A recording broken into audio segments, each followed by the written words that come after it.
Il nous écoute très attentivement depuis quelques minutes et je pense qu'il est là. Romelu Lukaku. Salut Romelu.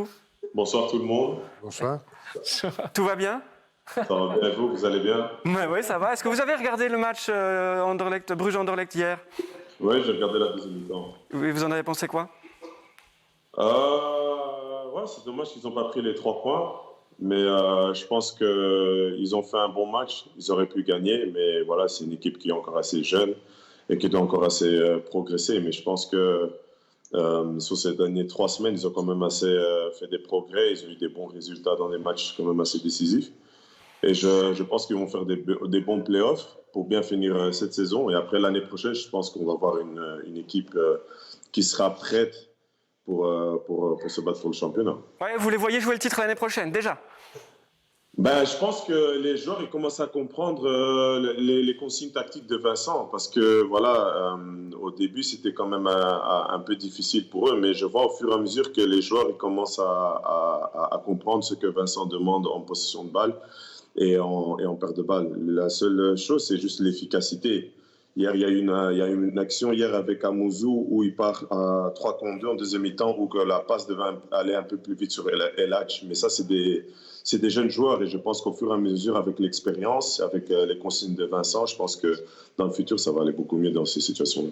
Allez, avant de revenir sur votre titre quand même, vous êtes là pour ça. Une dernière petite question sur ce Sporting d'Anderlecht-là. Quel joueur vous tape dans l'œil, votre coup de cœur dans la jeunesse anderlechtoise? Voilà, j'aime bien Nemcha, je l'aime très bien comme joueur parce que je pense qu'il est assez complet.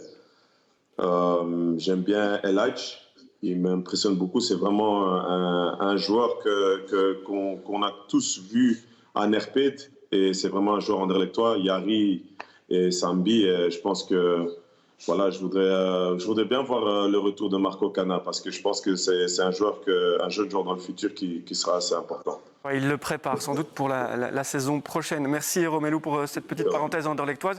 Je vous rappelle que vous jouez avec les couleurs du club de Bruges maintenant. C'est pas spécial ça pour vous? Ouais, ça me fait bizarre, franchement, ça me fait bizarre. Je ne mens pas, ça me fait bizarre. Mais vous les avez brandis hier. On va voir cette célébration qui a déjà fait le tour du monde, Romelu, dans votre voiture, notamment. Non, on voit d'abord ça. Ok. Ouais. Romelu, parce que ça, c'était le dernier titre pour vous, en fait. Ouais. C'était il y a 11 ans déjà. Ouais, pas encore à l'école. Non, mais je pense que là, j'étais en train de provoquer les supporters brugeois parce que voilà, pour moi, c'était quand même un bon moment de gagner le titre à Bruges. Vous savez, la rivalité entre Anderlecht et Bruges, pour moi, et en tant que joueur formé à Anderlecht, pour moi, c'était vraiment un bon moment. Et voilà, ma carrière, voilà, je dois vraiment tout remercier à Anderlecht. Mais voilà, maintenant, je suis à l'Inter et j'essaie de juste faire mon travail ici à l'Inter. Mais tout ce que je suis en train de faire à l'Inter, c'est des choses que j'ai appris. La base a été formée à Anderlecht. Donc, Ouais. pour moi, voilà, je remercie tout ce club. Petit clin d'œil de l'histoire, le dernier titre de l'Inter, c'était également la même année, quasiment au même moment que les images qu'on vient de voir là, en 2010. Et donc je disais, hier, vous avez fait le tour de la ville avec les couleurs de l'Inter. Ça va, vous n'avez pas croisé trop de supporters de l'AC Milan dans la ville? Non, il n'y en a pas beaucoup, franchement, je ne vous dis pas, je vous mens pas, il n'y en a pas trop. Hein.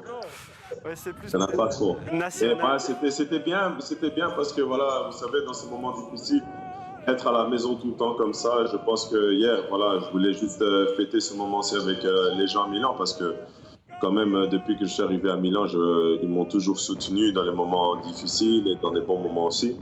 Et voilà, je pense que pour moi, c'était juste normal de sortir et voilà, de faire un tour avec mon pote et de célébrer un peu avec les supporters. 11 ans, Romelu, vous aviez oublié ce que c'était? Fêter un titre, tout simplement. Ce pourquoi on bosse quand on est footballeur. Ouais, c'est ça. Hier, franchement, quand le match, parce que j'étais en train de regarder le match d'Atalanta, quand Muriel il a raté les pénaltys, là, j'ai su que c'était fini. Là, je sais qu'on allait être champion. J'ai appelé tous les joueurs de mon équipe. J'ai dit, les gars, c'est fini, on a gagné. Et après, quand l'arbitre a sifflé, franchement, pendant 5 minutes, je ne savais pas quoi dire, en fait. Parce que, voilà, c'est quand même 11 ans de travail pour arriver à ce moment-ci. Et voilà, j'ai envie de profiter de ce moment-ci Mais pas trop longtemps parce que je sais qu'il y a l'Euro qui doit venir, donc j'ai pas envie de trop faire la fête. J'allais vous le rappeler, hein, parce que on est content pour vous, Romelu. Mais bon, nous, ce qui nous arrangerait, c'est que vous souleviez aussi le maillot des Diables Rouges le 11 juillet prochain, dans les rues de Londres ou de Bruxelles. Bruxelles, je pense. Bruxelles. Je pense qu'à Londres, c'est mieux de fêter chez soi. Mais voilà, moi, en tout cas, j'espère juste que le reste des joueurs en équipe nationale comme Kevin, Eden et Thibaut puissent gagner des titres parce que c'est quand même et Axel qui va jouer la finale et Thomas Meunier et Torgan qui vont jouer la finale de Coupe d'Allemagne avec Dortmund. Je pense que ce serait bien pour l'équipe qu'on a le plus de joueurs possible qui gagnent des titres juste pour amener ce bon état d'esprit d'équipe et qu'on puisse avancer tous ensemble. Parce que gagner des titres avec votre club, ça vous apprend à gagner des titres avec l'équipe nationale ? Oui, je pense parce que tu as une certaine expérience, tu sais comment gérer les matchs et tu as cette mentalité de tueur en fait. Et c'est ça qui me manquait en fait, juste d'avoir ce petit truc sur le plan mental, avoir ce clic pour ramener les matchs au bout. Je pense que dans ma carrière, j'ai eu des moments où voilà, pendant les matchs, je baissais les bras. Et là, cette année, je me suis dit non, il y en a marre. J'ai 27 ans, c'est maintenant ou rien. Et je pense que cette année, avec l'aide de mes coéquipiers et le staff technique, je pense qu'on a fait vraiment un bon travail. Mais voilà, le travail ne s'arrête pas ici. On doit continuer parce que j'espère que ce titre-là puisse ouvrir un nouveau cycle pour l'Inter de Milan. Stéphane Strecker veut intervenir. Oui, bonsoir Romelu. Bravo pour le titre et merci pour les bonnes énergies dégagées parce qu'on les ressent jusqu'ici. J'ai une question à vous poser qui est assez simple. On a vraiment l'impression qu'une des caractéristiques les plus importantes, c'est que vous progressez chaque saison. On a toujours l'impression que la dernière est la meilleure et un peu meilleure que la précédente. À quoi vous attribuez ça ? Est-ce que c'est uniquement à cause du travail ou est-ce qu'il y a autre chose ? Non, je pense que franchement, je pense que si vous avez l'opportunité de parler avec les gens autour de moi, c'est le travail en fait. Moi, après l'entraînement, franchement, pour moi, c'est primordial de travailler sur tous les aspects footballistiques. Que ce soit contrôle, pied gauche, pied droit, frappe, contrôle, pied droit, recevoir des ballons de haut but et de remiser sur mes coéquipiers, attaquer au premier poteau, au deuxième poteau. Et c'est surtout aussi de faire des analyses sur soi-même, être autocritique et avoir des gens autour de soi-même qui te disent la vérité. Moi, je suis pas... Franchement, quand on me critique, moi, je prends ça comme une sorte de motivation. Je pense que vous le savez tous. Mais aussi, c'est avoir des gens comme Thierry Henry, Didier Drogba, Samuel Eto'o qui me disent vraiment la vérité et ce que je dois faire pour atteindre ce haut niveau. Et voilà, faut être ouvert à ça. Si on n'est pas ouvert à ça, je pense qu'on ne peut pas progresser. Et c'est ça qui m'aide vraiment. Le reste, c'est le travail, avoir une grande confiance en soi. Mais après, à la fin, faut se dire les vérités en face. Et voilà, moi, je les accepte. Mais à la fin de la journée, j'essaie toujours de prouver à moi-même que je peux devenir plus fort année après année. Et vous avez progressé en quoi le plus cette saison alors ? Je pense que dans les grands matchs, je pense que j'étais cette année encore un peu plus décisif que l'année passée. Je pense qu'aussi dans les assists, cette année, je voulais vraiment faire plus de 10 assists cette saison. C'est votre score, 9 assists. Ouais, 9 ou 10, je sais pas. J'ai vu les deux, vous choisissez. 10. Mais, vous savez, c'est toujours essayer toujours avoir cette marge de progression. Donc là, en ce moment, je suis content parce qu'on est champion, mais voilà, je me focalise déjà un peu à l'Euro parce que je sais que c'est important pour nous. Je sais que la préparation pour l'année prochaine, pour moi, ça va être la préparation où vraiment je dois travailler encore beaucoup plus dur que l'année passée parce que c'est là où vraiment je veux être testé à mon maximum. Donc c'est ça le bon challenge. Pendant longtemps dans votre carrière, on a dit Romelu Lukaku, dos au but, ça va pas. On a l'impression que on a l'impression que c'est devenu votre point fort cette année, Romelu. Vous avez travaillé ça particulièrement ou alors non, vous n'étiez pas d'accord avec ce qu'on disait avant? Non, moi je suis tout à fait d'accord, mais moi je l'ai dit ouvertement. Moi, dos au but, c'est pas mon truc. C'est pas du tout mon truc. Moi, je préfère attaquer la profondeur ou prendre le ballon à 50 mètres du but et courir et dépasser tout le monde. Mais voilà, je pense que dans le système de jeu du coach, il m'a dit, moi, il faut que tu sois fort dos au but, sinon tu joues pas. Et voilà, j'ai dû m'adapter. Et comment vous faites ça alors pour vous améliorer là-dedans? Donc, pendant 3 mois, après les 3 premiers jours de la semaine, je me suis entraîné à un contrat avec Andrea Ranocchia derrière moi ou Stéphane Devray. Et en fait, on a une machine en fait, pour les gardiens qui lance le ballon à 30 km/h, 40 km/h en fait. Et à chaque fois, il mettait un ballon dans cette machine-là et le ballon il arrivait, boum, et je devais contrôler. J'avais 3 touches, 2 touches et je devais réviser sur les milieux de terrain qui arrivaient.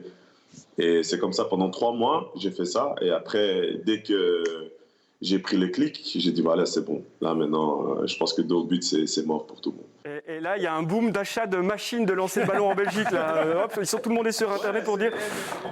Au début, c'était difficile parce que le coach, parfois, il m'envoyait des ballons à 40 km/h, 50 km/h. C'était, on dirait, des frappes qui arrivaient sur moi. Et le ballon, il bouge parfois. Et là, je dois vraiment être concentré. Et parce que je pense que si c'était aussi une sorte de concentration, quand le ballon arrivait vers moi, je ne réfléchissais pas avant. Donc j'étais toujours une seconde en retard. Mais maintenant, je sais où le ballon doit aller. Donc c'est beaucoup plus facile. Et là, j'ai toujours 2 secondes d'avance sur le défenseur. Ou par exemple, si le défenseur veut essayer de m'anticiper, je fais un autre mouvement. Donc c'est juste essayer d'analyser et voilà, être autocritique avec soi-même. Et je sais que vous aimez bien la NBA et parfois j'ai l'impression que vous vous comportez comme un pivot de NBA de plus en plus aussi. C'est ça en fait.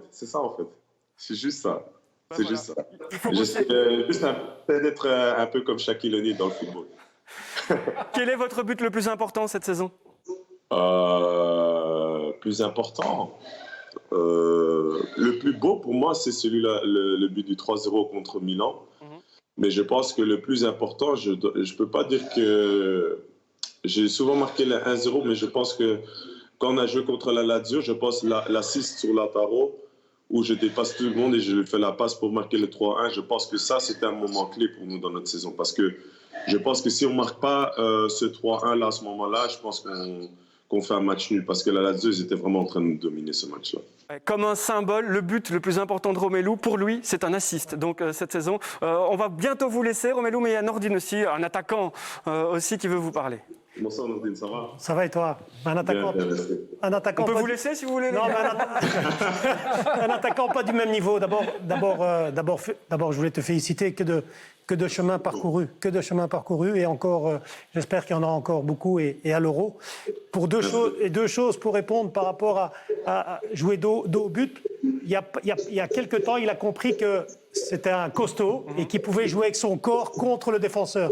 C'est ce qu'il ne faisait pas avant et maintenant il le fait bien. Moi, je voulais savoir, parce que c'est très important pour un joueur, la relation que tu as avec Conte, parce qu'on voit vraiment, c'est lui qui t'a donné cette confiance. Et surtout au début, quand il y avait des petits problèmes avec du racisme, il était là directement avec toi et je crois que ça a fait la différence. Oui. Pour moi, l'avis que je devrais donner à tous les joueurs belges ou les jeunes joueurs belges qui partent à l'étranger, c'est vraiment essentiel de parler avec le coach avant de signer quelque part. Parce que moi, j'étais l'exemple à 18 ans, quand j'ai quitté Anderlecht, quand j'étais à Chelsea, je n'ai pas parlé avec le coach. Et vous savez tous comment ça s'est terminé. Donc, pour moi, ça a été quand même assez important. Conte me voulait déjà depuis qu'il était à la Juventus quand on a fait la Coupe du Monde au Brésil. Donc, moi, j'étais convaincu que je voulais jouer pour ce coach-là quand on a joué avec l'équipe nationale belge au Stade Roboto, qu'on a gagné 3-1. Là, j'étais convaincu que c'était lui qui allait me faire progresser. Et là, on a gardé contact. Et voilà, je n'ai pas réussi d'aller à Chelsea il y a quelques années, mais je lui ai toujours dit que si je quitterais Manchester United, où tu serais, moi je viendrais. Et après, quand elle est partie à l'Inter, voilà, moi je me suis directement focalisé sur l'Inter. Et après, quand je suis arrivé chez lui, il m'a dit, moi, si tu ne travailles pas à l'entraînement, je ne te fais pas jouer. Si tu ne fais pas ce que je te demande sur le terrain, je ne te fais pas jouer. Donc voilà, pour moi, ça a été très clair, mais c'est quand même quelqu'un qui s'est battu pour moi, pour m'avoir à l'Inter. Et moi, sur le terrain, moi, je me battrai jusqu'à la mort. Mais c'est pas moi, je ne suis pas le seul. Je pense qu'on a beaucoup de gens dans notre équipe qui ont cette mentalité. Et c'est pour ça que je pense que cette année, on a gagné. Vous aviez besoin d'amour, en fait, Romelu. C'est pas que j'ai pas vraiment besoin d'amour, c'est que j'ai besoin qu'il y ait quelqu'un qui me dise la vérité en face et qui me fasse progresser, en fait. Qui est le Il y meilleur a un attaquant? plan, en fait. Parce que, en fait, le foot, comme vous savez, le foot, c'est un jour, on peut marquer et après tout le monde t'aime, et après un jour, on peut rater, après tout le monde va t'insulter. Moi, j'ai besoin juste de quelqu'un qui me fasse progresser, qui me dit les vérités en face, en fait. Qui me dit, Romelu, voilà, ça t'a fait mal, mal, mal aujourd'hui, mais tu dois apprendre à faire ça, comme ça, comme ça, comme ça. Et après, moi, je prends ça et après, directement, je fonce. Et c'est ça qui est le plus là. Romelu, je vais vous le dire en face, alors vous avez intérêt à marquer en finale de l'Euro. Voilà. Ah, j'espère qu'on arrive déjà. Et je voulais juste vous demander, pour vous, qui est le meilleur attaquant du monde, là, aujourd'hui? Aujourd'hui, Karim Benzema. Il n'y a pas photo. Et qu'est-ce que vous devez encore faire pour le rejoindre? Essayer d'arriver plus loin en Champions League, ça sera bien. Justement, en parlant du Real Madrid, vous avez des nouvelles d'Eden, vous prenez des nouvelles des uns des autres, vous avez vu, il va mieux, ça rassure tout le monde? J'ai parlé avec Thibaut, je pense, hier. Hier, il m'a envoyé un message. Eden, je vais lui envoyer un message avant qu'il va jouer à Stamford Bridge. Mais on a beaucoup parlé quand on était à l'équipe nationale, mais il est bien dans sa tête. Je pense que je sais ce qu'il a envie de faire, mais je pense que quand maintenant, il va commencer à jouer et je pense que à l'Euro, je pense que vers la fin de la saison, j'espère pour lui qu'il peut gagner le championnat et aussi la Champions League. Comme ça, on puisse l'avoir à 100% pour l'Euro. Parce qu'un Eden à 100%, ça serait bien. Ah, ça c'est sûr. Le mot de la fin avec Philippe Albert. Non, mais félicitations à Romelu, bien évidemment. Bonsoir, Philippe, bonsoir. Oui, bonsoir. Moi, j'aurais voulu savoir, voilà, j'adore regarder un peu ce qui se passe en Angleterre assez souvent. Et je remarque qu'un gars comme Alan Shearer ne tarit pas d'éloges vous concernant. C'est le buteur le plus prolifique de la Première Ligue, ça vous le savez. Que ressentez-vous quand vous pensez à, ou quand vous avez en tête les mots d'Alan Shearer, qui vous adore, hein, ça tout le monde le sait. Donc j'aimerais savoir dans quel état d'esprit vous prenez ces compliments, en fait, dans les moments difficiles. Ben c'est bien parce que je pense qu'Alan Shearer, pour moi en Première Ligue, c'est quand même le plus grand attaquant anglais dans l'histoire de la Première Ligue. Vous avez joué avec lui à Newcastle, vous savez de quoi il était capable. Il pouvait marquer pied gauche, pied droit, de la tête, il était fort, il était à son top, il était vraiment complet. Et pour avoir des compliments de sa part, de Ian Wright, avec qui j'ai une très bonne relation, ça fait quand même du bien parce que c'est quand même des attaquants qui ont gagné des trophées, mais qui ont marqué beaucoup de buts. Et voilà, moi, mon objectif, c'est pas vraiment focalisé sur l'individuel parce que je sais que les buts, je vais les marquer, mais à mon âge, maintenant, je vais avoir 28 ans.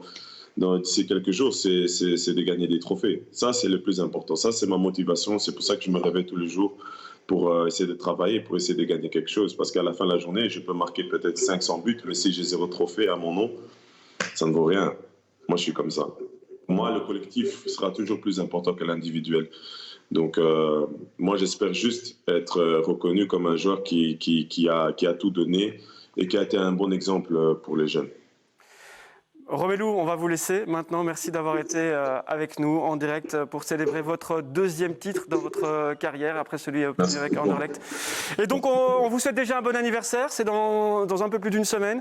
Et surtout, on vous retrouve avec la coupe et le maillot des Diables Rouges le 12 juillet prochain dans les rues de Bruxelles. Merci beaucoup, Romelu. Et c'est Pader. On vous enverra aussi le dessin de Pader. C'est vrai que vous étiez parfois sur une autre planète. Bonne soirée à vous. Merci Romelu. Vous pouvez continuer à nous regarder d'ailleurs, si vous voulez. Oui, je vais regarder, merci.